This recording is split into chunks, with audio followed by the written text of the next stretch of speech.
तो हम आपको दिखाते हैं 25 खबरें एक साथ। शुरुआत कर रही हैं अदिति। तो आइए सबसे पहले खबर के तहत आपको बता दें, कोलकाता में बड़ा बाजार इलाका में मछुआ फल मंडी के पास स्थित ऋतुराज होटल में मंगलवार रात भीषण आग लग गई। हादसे में 14 लोगों की मौत हो गई है। बताया जा रहा है कि आग रात करीब 8:15 बजे लगी। पुलिस के मुताबिक 14 शव मिले हैं। कुछ लोगों का रेस्क्यू किया गया है। कई घंटे की मशक्कत के बाद आग पर काबू पा लिया गया। हादसे की जांच के लिए स्पेशल टीम बनाई गई है। राजस्थान के अजमेर में आग का तांडव देखने को मिला। बताया जा रहा है कि आग एक कागज फैक्ट्री में लगी। फैक्ट्री में विकराल आग के चलते आसपास की इकाइयों को भी नुकसान पहुंचा। आग क्यों लगी अभी पता नहीं चल पाया। आंध्र प्रदेश के विशाखापट्टनम में चंद्रोत्सव के दौरान बड़ा हादसा, दीवार गिरने से 8 लोगों की मौत। एनडीआरएफ की टीम राहत बचाव के काम में जुटी।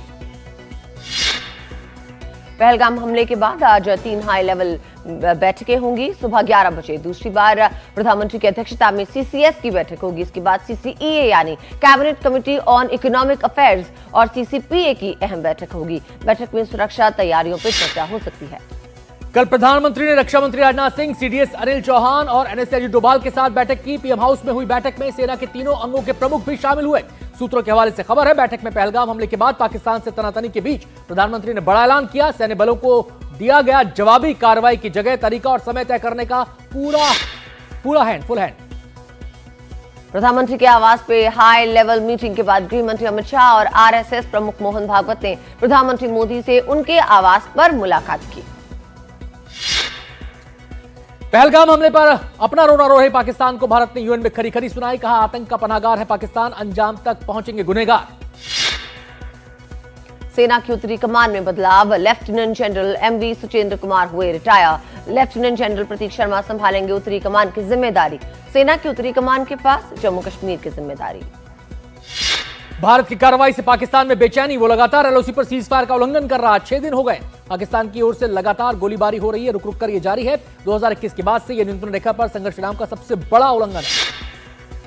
पाकिस्तान के संघीय सूचना मंत्री अताउल्लाह तरार ने दावा किया कि पाकिस्तान के पास प्रमाणिक जानकारी है कि भारत अगले 24 से 36 घंटों में पाकिस्तान के खिलाफ सैन्य कार्रवाई कर सकता है।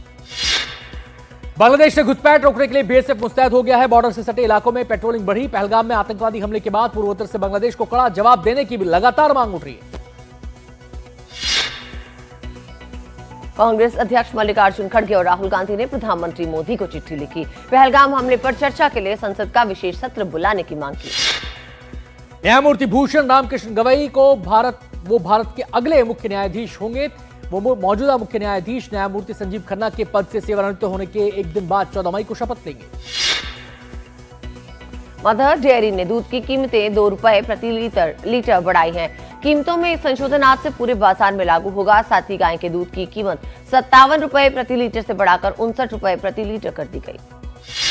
दिल्ली में मनमानी फीस नहीं ले पाएंगे स्कूल। एनडीटीवी की मुहिम के बाद मुख्यमंत्री रेखा गुप्ता ने स्कूल फीस एक्ट को मंजूरी दे दी है। बिल की मंजूरी के बाद अभिभावकों को बड़ी राहत मिली है। ये बिल दिल्ली के 1677 गैर सहायता प्राप्त और सरकारी सहायता प्राप्त स्कूलों पर लागू होगा। इसके तहत समिति में ये मंजूरी लिए बिना अगर स्कूल ने फीस बढ़ाई तो 1 लाख से 10 लाख रुपए का जुर्माना भी लगाया जाएगा।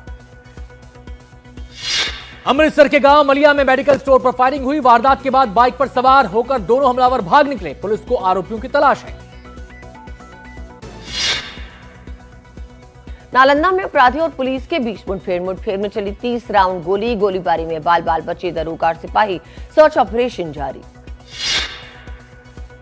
भारतीय राष्ट्रीय राजमार्ग प्राधिकरण से जबरन वसूली की मांग करने के लिए असम में घुसे 3 संदिग्ध एनएससीएन कैडर को दीमा हसाओ जिले में मुठभेड़ में सुरक्षा बलों ने मार गिराया। पूरे अभियान की योजना और निगरानी असम पुलिस द्वारा 1 महीने से उच्चतम स्तर पर की जा रही थी। आज अक्षय तृतीया पे गंगोत्री और यमुनोत्री धाम के कपाट खुलने के साथ 4 धाम यात्रा की शुरुआत हो गई। 4 धाम यात्रा की सुरक्षा के लिए उत्तराखंड में 6000 पुलिसकर्मी, 17 पीएसी कंपनियां और 10 अर्धसैनिक बलों की कंपनियां तैनात की गई। 15 सुपर जोन्स में 2000 सीसीटीवी कैमरा से निगरानी की जाएगी।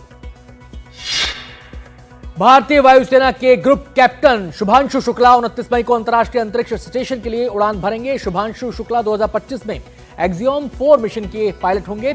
शुभांशु शुक्ला इसरो द्वारा चुने गए सबसे कम उम्र के अंतरिक्ष यात्री हैं। कनाडा के चुनावों में खालिस्तानी समर्थकों को करारी हार मिली।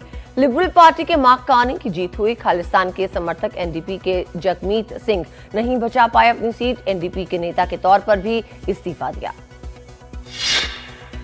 सुनील नरेन और वरुण चक्रवर्ती की घातक गेंदबाजी के सहारे कोलकाता ने दिल्ली को 14 रन से हरा दिया। इसके साथ ही कोलकाता 9 अंक के साथ प्लेऑफ की रेस में बरकरार है।